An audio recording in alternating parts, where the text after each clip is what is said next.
I transmigrated into a chasing the wife romance novel right in the middle of a wedding to my arranged fiancé. When the officiant asked if he was willing to marry me, he said no. Then, in front of everyone, he proposed to my bridesmaid. Bullet comments on the live stream went wild. Here it comes. The iconic scene. Heroine gets humiliated. Immediately marries the male lead's rival. Male lead's jaw drops. And the pursuit arc officially begins. Girl, look at the rival. He's totally shattered. What's so entertaining about that? It's not like I'm incapable of turning the tide myself. Chapter 01. Mr. Kevin, do you take Ms. Bianca to be your lawfully wedded wife? In good times and bad, for richer or poorer, in sickness and in health, in joy and in sorrow, to love her unconditionally, to remain loyal to her until the end of your life? I don't.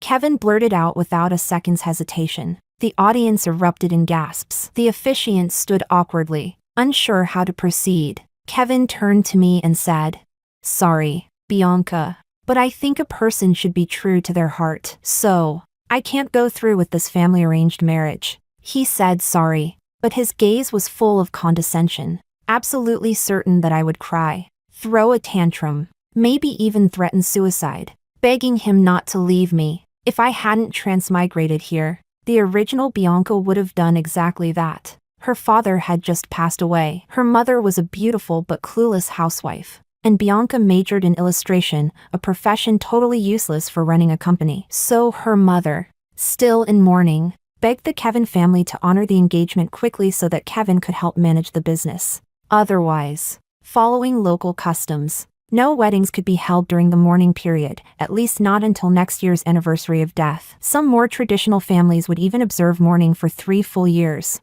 When Kevin rejected the marriage, the original Bianca cried on the spot, which gave Kevin immense satisfaction. After the ceremony, Kevin shamelessly proposed that if Bianca agreed to be his mistress, he'd still be willing to manage the company. Unfortunately for him, I had arrived, and I wouldn't let him see a single tear. I smiled faintly and said just one word, "Okay." My unusually calm reaction stunned Kevin. He assumed I was putting on a brave face, and gave me a look that said, "You'll be crying later." Then he turned to one of the bridesmaids, my best friend, Elena. He raised the wedding ring that was meant for me, got down on one knee, and said, "Elena, marry me. Let's get our marriage license right now."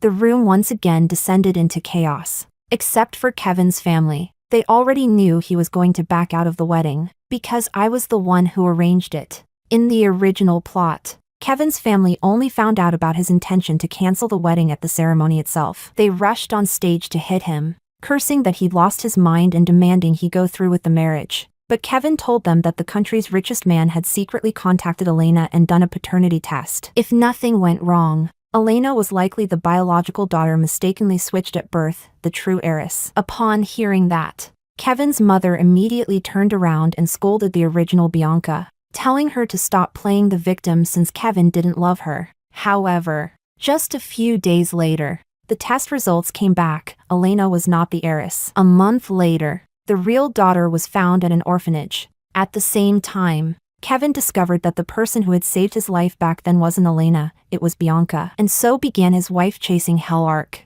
But the truth was, without the hotel business support from Bianca's family, the Kevin family couldn't run many of their operations. To prepare for the perfect revenge, 3 days before I transmigrated into Bianca's body, I had already secretly founded the Rock Solid Project. I also tipped off the richest man about the real heiress at the orphanage. This time, the real heiress did her DNA test just 1 day after Elena. I made a deal with the billionaire. If the express results confirmed the girl at the orphanage was his daughter, he should announce the results on my wedding day, right before the wedding started.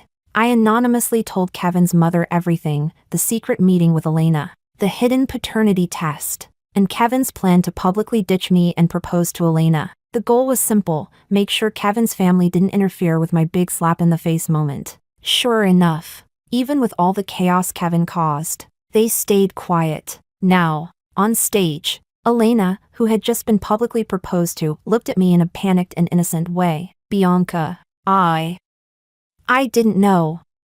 This wasn't my idea." Kevin stood up, glaring at me. "Bianca, Look how scared you made Elena. I wanted to propose to her. It was my own decision. If you're mad, take it out on me. Don't take it out on someone innocent."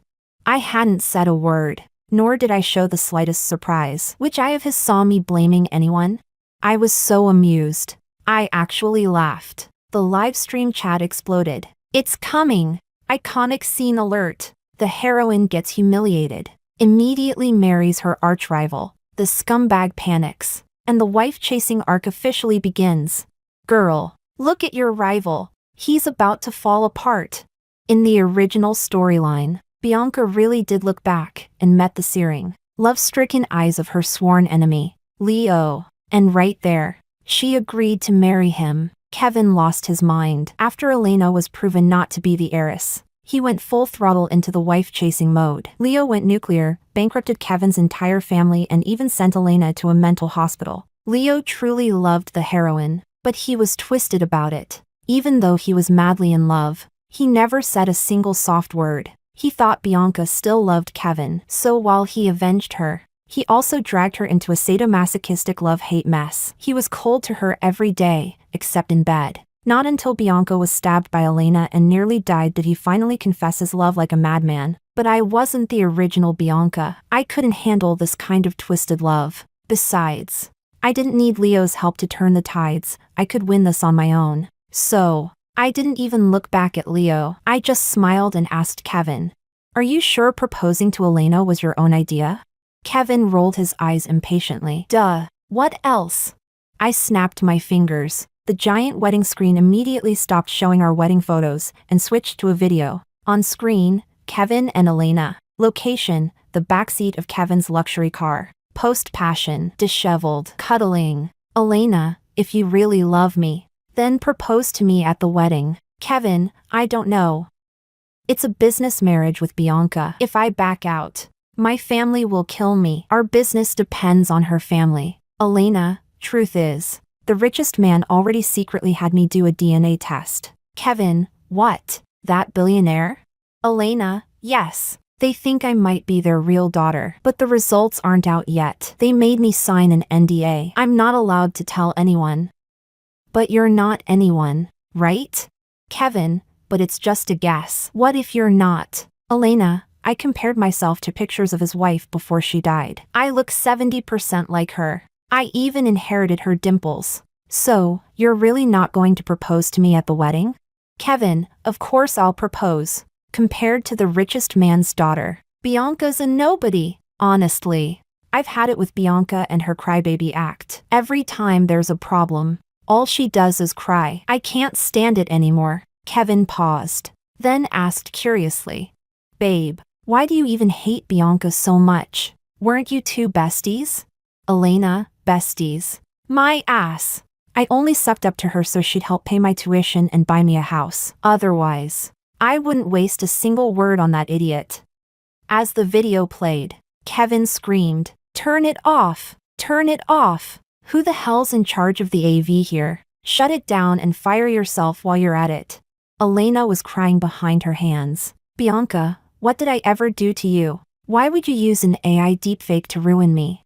Then, the screen switched to a 4-camera view. Camera 1, dozens of hotel staff calmly serving desserts and gifts to guests amid the commotion. Camera 2, security staff efficiently blocking rogue paparazzi from rushing the stage. Camera 3, the PR team monitoring online sentiment in real time, issuing commands from backstage. Camera 4, a bridal support team surrounding me, one fixing my hair, one helping me out of the wedding dress, another shielding me from chaos. Chapter 02. After the short video ended, I stood with a composed expression. My stylist had quickly twisted my hair into a sleek professional updo, and I revealed the sleeveless, round-neck dress I'd worn under my wedding gown all along. The dress was white, figure-hugging, and knee-length, classic office wear. On the big screen behind me, the logo of my family's hotel group appeared, along with the campaign slogan, "Rock Solid Project, Witness the Moment." I calmly took the microphone. My voice rang out,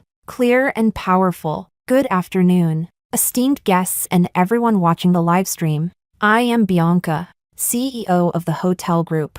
I'm sure you've all just witnessed a rather dramatic scene. First, On behalf of the hotel, let me thank Mr. Kevin and Ms. Elena, our beloved scum-coquette duo, for their impassioned performance. My eyes casually swept toward Kevin's mother, whose face had turned the color of raw liver. I pretended to hear something and raised my hand as if cupping my ear. Oh, what's that, madam? You're asking what scum-coquette duo means?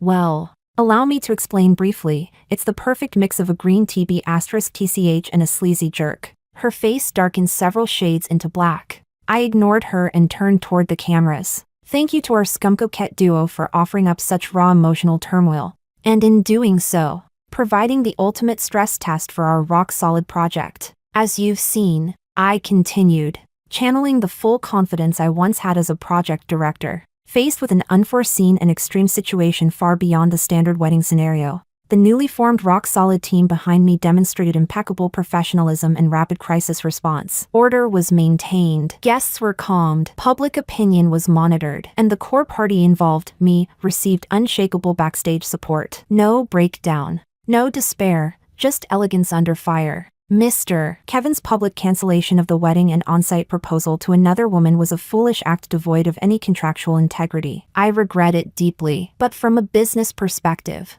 it perfectly validated the value of the rock-solid project. No matter the disruption, rock-solid ensures that your most important moments remain anchored. Your experience will not collapse because of a few unexpected hiccups. Today, right here, we proved that our company's commitment is truly rock-solid. Countless phones were now pointed at me. I smiled at the cameras and waved confidently. Therefore, I hereby announce the official launch of our group's high-end service solution, Rock Solid Project, effective today. Starting now, clients who book our Rock Solid package, be it for weddings, milestone birthdays, or other key events, will enjoy premium protection and contingency services provided by our elite team, tested to withstand even the most extreme scenarios. For details, please visit the Joe Hotel Group's official website or follow our newly launched Rock Solid Project account on social media. Book today and enjoy a 20% launch discount on all packages.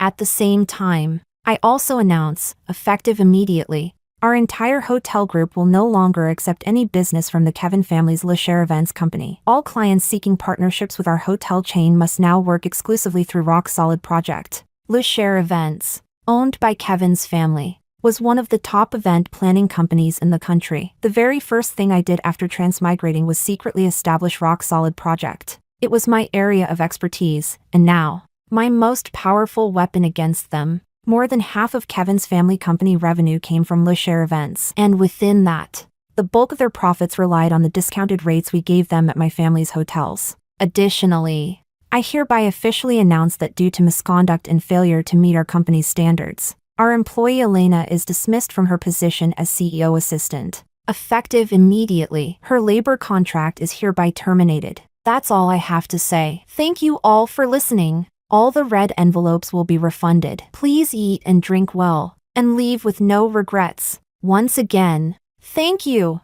I handed the microphone back to the MC, smiled, waved, and left the stage gracefully with my team. Before we even exited the banquet hall, we heard another explosion of chaos behind us. My new assistant, Ruby, leaned in and whispered, "The tycoon just released the paternity test results on his official website. As expected, Elena is not the real heiress." I smiled and led the team forward, striding confidently past guests who stared in shock or admiration. The rest of the drama? Let the scum-coquette duo handle it. Kevin and Elena had planned to bask in the spotlight today, live-streaming their engagement and even heading straight to the marriage registry. They even spent a fortune inviting dozens of social media influencers to witness their moment. But now that the tycoon's paternity test results are out, revealing another woman as the real heiress, they got none of the glory they sought. Instead, the mockery came flooding in. Even Kevin's family, who had supported him breaking off the engagement, were now rushing forward to scold and beat the two of them. As for Leo, I didn't even spare him a glance the entire time. 8 years in the corporate trenches taught me that only immature boys confuse deep affection and mortal enemies in the same breath. Unfortunately for him, I'm an adult now. I don't need some emotionally stunted second male lead to help me punish cheaters and homewreckers. I can do it just fine on my own. My unexpected crisis PR move didn't just set the venue ablaze, it blew up the livestream too. Bullet comments. WTF, WTF, WTF? What kind of power move is this? Isn't she supposed to run crying into the guy's arms, thanking him for marrying her? Where's the promised hellscape of chasing his wife back? How's the plot supposed to continue now? Wake up, y'all. This queen brought her own storyline. What she just showed was textbook crisis PR and brand management. This female lead is not playing by the usual script. She just walked away? Brooding second male lead. What are you doing? Go after her. Chase her? Nah. Every word she said just hit all my pleasure points. All I want now is to watch her slay and build an empire on her own. Original novel readers are losing it. This isn't some naive little sweetheart, this is the Devil Wears Prada incarnated. Leo, I fixed my suit, memorized all my lines, and she didn't even look at me. I'm hooked. I want to see how long she, a helpless little girl, can last without a devoted second male lead helping her. Chapter 03. I returned to the company and convened an emergency shareholder meeting overnight. The original engagement between the former Bianca and Kevin was partly due to pressure from her mother, Autumn, and partly due to coercion from several senior shareholders led by Dominic. Both Autumn and Dominic believed the original Bianca was incapable of managing the company. The difference was, Autumn wanted to bind a capable man to her daughter through marriage, while Dominic believed he was the only one qualified to take the reins. Marrying Kevin was supposed to shut them both up. Dominic was the company's third largest shareholder after me and Autumn. He also had another identity. He was Elena's biological father. He had Elena through an affair during his marriage. But since he was a Phoenix man, a man from humble origins who married into wealth, his entire livelihood depended on his wife. So he never dared to acknowledge Elena. After Elena's mother died during childbirth, her family, unaware of who the father was, sent her to an orphanage. That's why the tycoon requested a paternity test with Elena. Elena and the real heiress were sent to the orphanage on the exact same day. Last year, Dominic's wife passed away, so he finally dared to consider recognizing Elena. His wife had been married before and had kids with her ex, and she refused to have more with Dominic. So Elena was his only bloodline. But after neglecting his duty as a father for so many years, he feared Elena wouldn't accept him. Learning that she worked at my company, he began frantically buying up shares, hoping to one day gain controlling interest and offer the company to Elena as a recognition gift. He was certain she'd accept him then. After becoming a major shareholder, Dominic constantly opposed the original Bianca's father. His involvement in repeated clashes eventually contributed to the stress-induced heart attack that took the father's life. I didn't care what Dominic's reasons were for becoming a shareholder. I only knew that this man had to go. In the original plot, Leo avenges Bianca later on by uncovering that Dominic's massive share purchases were funded through money laundering. He ends up sending him to prison. So, as soon as I transmigrated into this story, I ordered people to start collecting evidence of Dominic's money laundering and reported it to the police yesterday. Before the wedding, the police called to tell me they had verified the evidence as authentic. They had already applied for an arrest warrant, but they couldn't locate Dominic and asked for my help luring him out. Originally, both the police and I thought Dominic would show up at the wedding, but he didn't. That's why I called an emergency shareholder meeting overnight. According to company policy, if a shareholder neither shows up nor delegates their voting rights, they are considered to have abstained. After the chaos I stirred up at the wedding, Dominic had to come to the shareholder meeting. He'd be worried I'd push through motions that could harm him,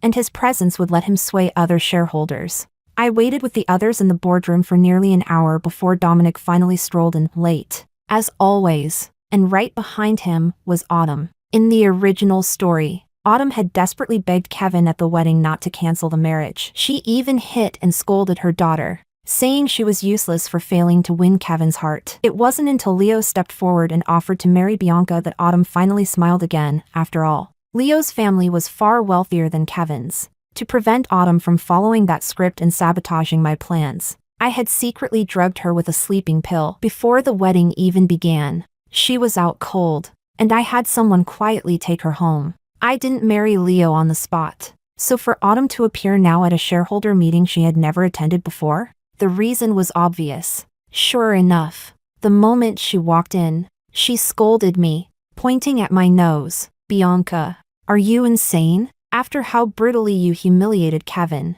how are you supposed to reconcile with him now? Without his help, You, a girl who studied illustration, how are you going to manage a company? Dominic seized the moment to fan the flames. Young lady, your wedding fiasco turned this company into the city's laughingstock. If you can't even hold on to your man, how can we trust you to steer this corporate ship? Based on an unverified video, you fired a highly capable employee like Elena on the spot. This was rash, childish, and shows a complete lack of judgment. You're simply unfit for leadership. He slammed the table hard. I propose we immediately remove Bianca from her roles as chairwoman and CEO. We can't entrust the future of this company to a reckless, emotional little girl. Autumn immediately chimed in. Bianca, stop this madness. At this point, you should just hand the company over to your Uncle Dominic. At least we'll still have our shares and be able to survive. If you ruin everything, we won't even have a place to live. I'm begging you, stop this nonsense already. Please. I drew in a sharp breath. So many precautions taken. And yet, I overlooked one thing. I never expected Autumn would defect to Dominic's side. And together, their combined shares outweigh my voting power. I decided to cut the Gordian knot. No more back and forth with Dominic. Dominic. Running a company relies on data, not personal attacks. I signaled my assistant to play the PowerPoint. A laughingstock? Just hours after the wedding, the rock-solid campaign was fully booked for 6 months, and the stock price hit its limit up at closing. Does that sound like a joke to you? Do you even have basic judgment anymore? If that's what you call impulsive and childish, then tell me, what word should we use to describe the Cloud Leisure Hotel project, solely managed by Elena, which has shown negative growth for 3 consecutive quarters? Dominic's expression darkened, and he snapped back. You're twisting the facts. That doesn't erase the shame you brought to this company.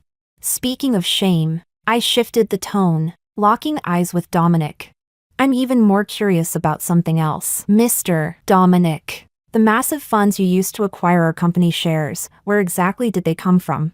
I opened a folder and presented a copy of a bank transaction record. According to this document, multiple shell companies under your name have had frequent financial dealings with an investment scam group currently under criminal investigation. Can you explain to all shareholders whether the funds you used to buy shares are clean or not? Dominic visibly panicked, slamming the table in forced bravado. Bianca, you dare investigate me? This is slander. I'll sue you for defamation. Whether it's slander, I calmly cut in. I believe someone qualified will make that judgment. When Dominic entered the conference room, I'd already tipped off the police. As I glanced down at my phone, checking for their reply, the meeting room door suddenly opened. Several uniformed officers walked in. The lead officer displayed his badge and announced in a steady, commanding voice, Mr. Dominic, we have solid evidence linking you to money laundering activities associated with an organized crime group, with proceeds used to acquire corporate shares. You are required to come with us for further investigation. The meeting room fell utterly silent. Everyone stared, stunned, everyone except me. Dominic's face turned ashen. He stumbled backward, trembling. No, this can't be true. We'll find out soon enough during the investigation, the officer replied. He handcuffed Dominic and took him away. I picked up the final document and spoke clearly, my voice echoing through the room. This emergency shareholder meeting was convened to inform you all that, due to the questionable origin of Mr. Dominic's funds and his suspected criminal conduct, I have formally submitted a request to both the Securities Commission and the court for revalidation of his shareholder status. During the investigation period, his voting rights will be temporarily frozen by proposal of the board. I swept my gaze around the room, finally landing on a petrified Autumn. Now, madam, do you still think anyone but me is qualified to sit in this position? Chapter 04. After firmly securing my position, I wasted no time in launching the International Resort Hotel Partnership Project. The richest man quickly agreed to invest, and I finally let out a sigh of relief. But Autumn was still uneasy. That day was her birthday, so I put work aside and returned to attend her birthday banquet. And then, I saw Leo. He was still the same, stiff and aloof, sitting alone in a corner with a cold expression, completely out of sync with the lively crowd around him. The barrage of live comments, silent for a while, exploded again. Barrage comments. Girl, talk to Leo. He's the real match. Love with a man backing you is just too comfy. Woo woo. Look at the way Leo looks at her, his gaze is melting. That's true love. A woman without love is incomplete. What's the point of building an empire if there's no one to warm your bed at night? You'll regret losing Leo. No one else will ever love you like he does. Life without marriage is incomplete. Are you really going to let your life end in regret? He's waited for you all these years. Can't you give him a title? You're too cruel. It hurts to see Leo sitting there all alone. Go sit with him. Girl.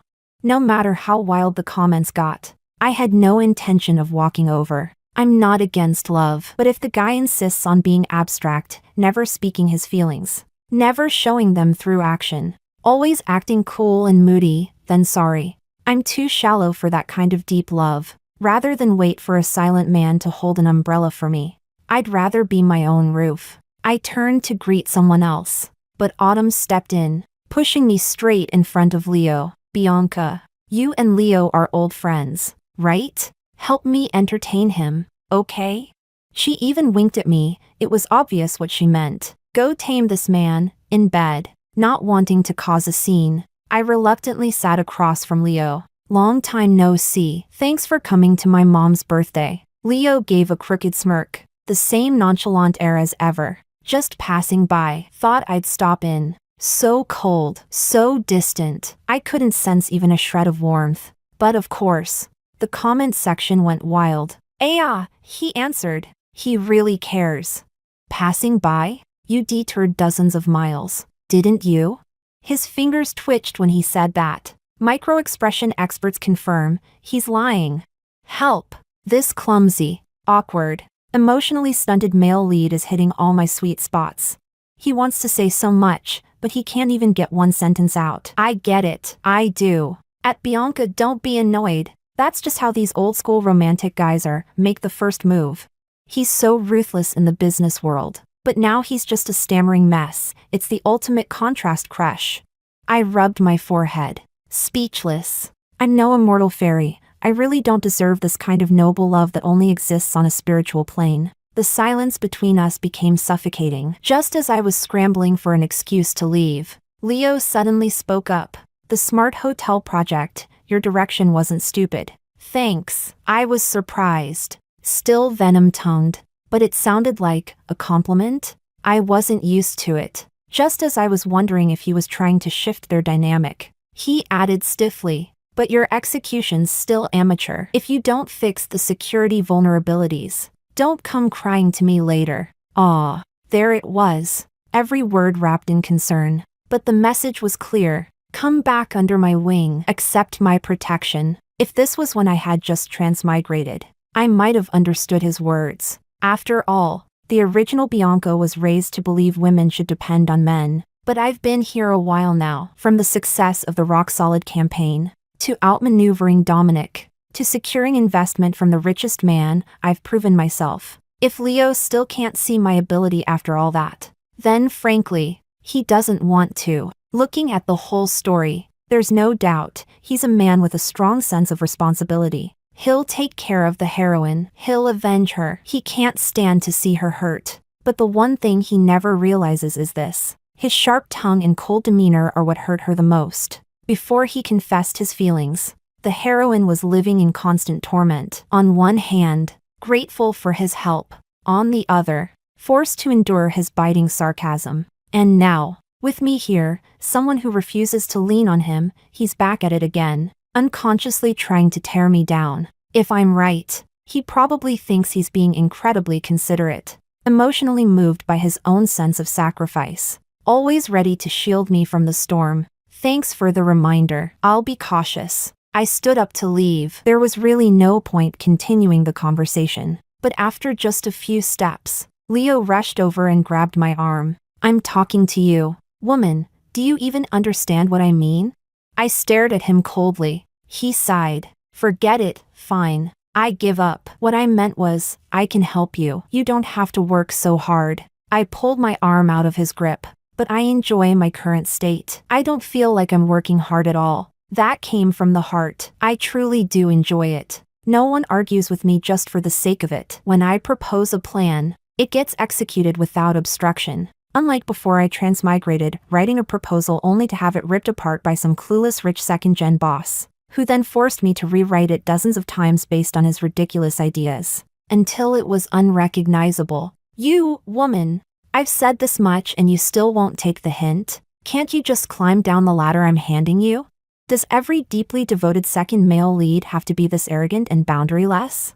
Leo, don't act like you're not an outsider. I snapped, voice turning steely. Apparently, Autumn saw Leo grabbing my arm and got the wrong idea. She came over grinning from ear to ear. Oh ho ho! Another lover's spat? You two really are a pair of destined frenemies. Ha ha ha. But hey, there's an old saying, enemies are fated to meet. Why not just get engaged today while everyone's here? Mom.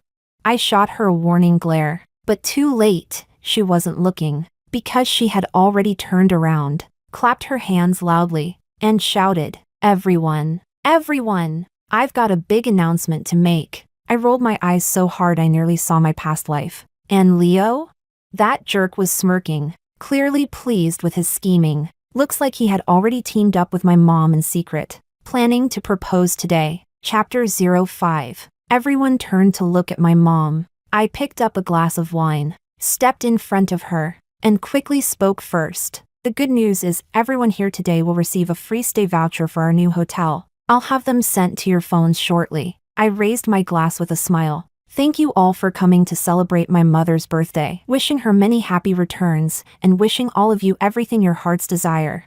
After taking a sip, I stormed upstairs with a grim face. Of course, my mom and Leo followed me, with no other choice. I led them into the study. The moment the door shut, my mom started scolding me. Bianca, are you insane? I finally got Leo to agree to an engagement and you just ignore it? If you marry Leo, he can help you manage the company. Then you can go back to being a pampered parasite. Isn't that a good deal? I ignored her and looked straight at Leo. Why do you even want to marry me? Leo raised his eyebrows, casual and cocky as ever. Saw you're about to crash. Thought I'd give you a way out, let you come home and live easy. Comments exploded. He must have been watching her secretly. How else would he know she's struggling? Give her a way out. This is his clumsy way of saving her. He says you're not doing well, but what he really means is I want to marry you. Leo logic. Hurt her to show love. Deadass. If you don't want him, I will. Switch me in. I ignored the barrage and looked him dead in the eye. But Leo, I don't like you, and I'm not going to get engaged to someone I don't love. Leo's face went completely pale. His eyes locked on mine with a pained, wounded expression. I didn't want to be cruel, but someone like him, with an overactive imagination, needs things spelled out. Vague responses only fuel his delusions. Comments surged again. The FL is insane. How can she not want Leo? Deeply devoted men don't talk much, they feel deeply. She doesn't deserve him. Leo, look at me. You don't need to confess. I know you love me. I waved the comments away. Sick of the noise. My mom gave me a hard pinch. You little brat. Other than Leo, where are you gonna find a man this good? I answered calmly. Mom, to me, marriage is a bonus, not a rescue plan. I don't need a marriage to prove my life is complete. Her voice rose. What woman doesn't need to get married? I bit my tongue and kept my cool. If I meet someone I love, I will marry. Leo finally spoke again. Why can't that person be me? Bianca? All your so-called independence is just bluster because you had no one to rely on. Now that I'm offering you a shoulder, how long are you going to keep acting tough?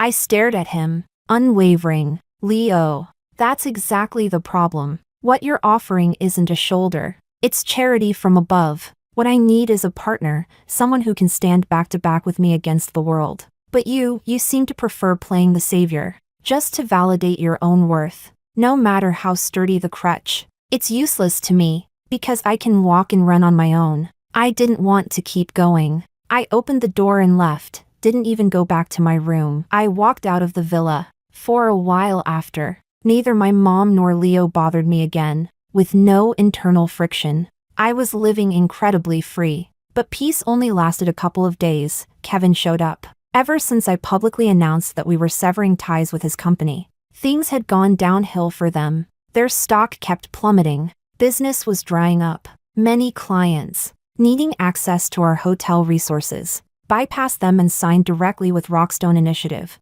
I met Kevin in the company's reception room. His shoulders were slumped. His whole vibe a far cry from the arrogant man who humiliated me at the wedding. And honestly, I was loving it. Mr. Kevin, what brings you here? Please get to the point. I have a meeting in 5 minutes. He looked stunned for a second, then gave a bitter laugh. Are you really still the same Bianca? Spit it out, I said bluntly, not even pretending to be polite. He shook his head, self-deprecating. I deserve it. I threw away a pearl thinking it was a pebble. But Bianca, for old time's sake, stop right there. I raised a hand to cut him off. There is no old-time sake. There was only a business deal, and we never even closed it. Kevin puffed out his cheeks and exhaled hard. All right then, let me ask just one question. If I begged you to work with our company again, would you say yes? No. I didn't even hesitate. After the disgusting stunt you pulled with Elena, you should have known. Coming to beg me would only get you humiliated. I stood up, striding toward the door without turning around. I've got a meeting now. You know your way out.